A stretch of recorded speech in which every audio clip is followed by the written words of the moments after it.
Olá pessoal, na videoaula de hoje de matemática nós vamos estudar sobre o cilindro. Bom, essa videoaula é uma videoaula introdutória, tá? Vou falar só alguns aspectos, definições, depois vai ter videoaulas falando sobre área e volume, tá? Bom, o cilindro é uma forma geométrica tridimensional formada por duas bases circulares e paralelas e por todos os pontos entre essas bases. Então, ó, aqui eu tenho minhas duas bases, né? Aqui em cima. Elas são paralelas. E aqui dentro a gente vai ter vários pontos. Fazendo bem grandão. Esses pontos aqui, que estão entre essas duas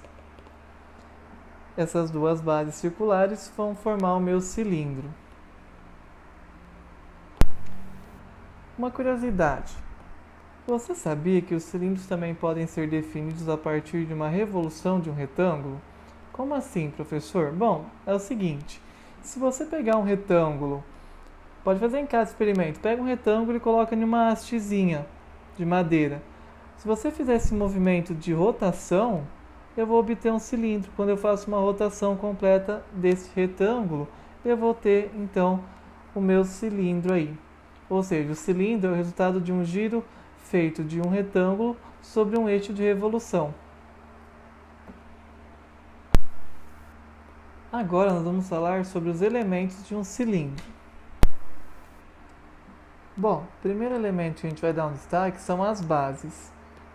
As bases de um cilindro, pessoal, são círculos de raio R, né? Mesmo raio, e centros O e O', no caso aí, que estão em planos paralelos aí, que é o nosso plano alfa e beta. Logo eu vou nomear eles. A gente vai ter o nosso raio da base, que é o raio do próprio círculo aí que forma a base. Aí nós temos os planos alfa e beta. E aí, pessoal, a distância entre o plano alfa e o plano beta é o que a gente vai chamar de altura do cilindro aí. Aí, passando pelos dois centros aí, pelo O e pelo O' aí, eu vou ter o meu eixo, que é o meu eixo de rotação. Então, imagina que eu tenho um retângulo, aí eu rotacionei e formei esse cilindro. Então, aí eu vou ter o meu eixo. E, por último, eu vou ter as minhas geratrizes, que são segmentos de retas paralelos ao eixo de rotação, ao meu eixo, cujas extremidades são pontos nas circunferências das bases. Então, eu sempre vou ligar um ao outro. E aí eu vou ter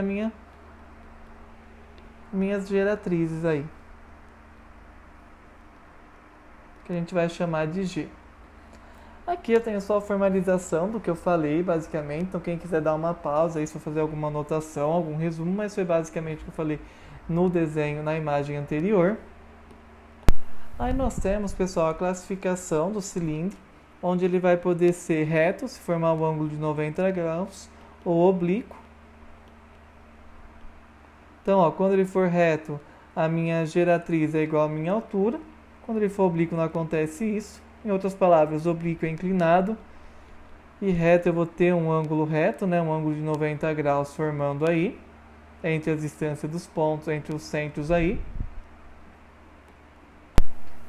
E aí nós vamos ter a secção de um cilindro. O que é a secção? A secção são cortes que a gente vai fazer aí. Em palavras mais bonitas, aí, né, o que é essa secção? É a intersecção de um cilindro com um plano paralelo às suas bases. Aí nós vamos ter a secção transversal, que é quando eu passo um plano aí cortando paralelo às bases. E ó, num cilindro a secção transversal, eu vou ter aí, ó, um círculo, certo? E eu vou ter a secção meridiana. O que é a secção meridiana? É quando que eu traço uma secção, ó, ele está cortando o cilindro aqui, ó, no meio aqui, ó, passando aí pelo meu raio aí, pelo meu diâmetro. Essa secção meridiana, ela vai me dar um retângulo que vai ter comprimentos 2r, que é duas vezes o raio, porque eu estou trabalhando aqui, ó, com o meu diâmetro. A minha altura é a própria altura do cilindro.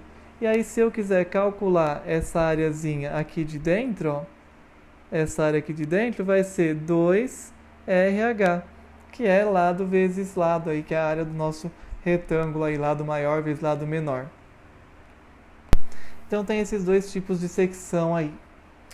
Então essa introdução era isso, pessoal. Obrigado aí e bons estudos.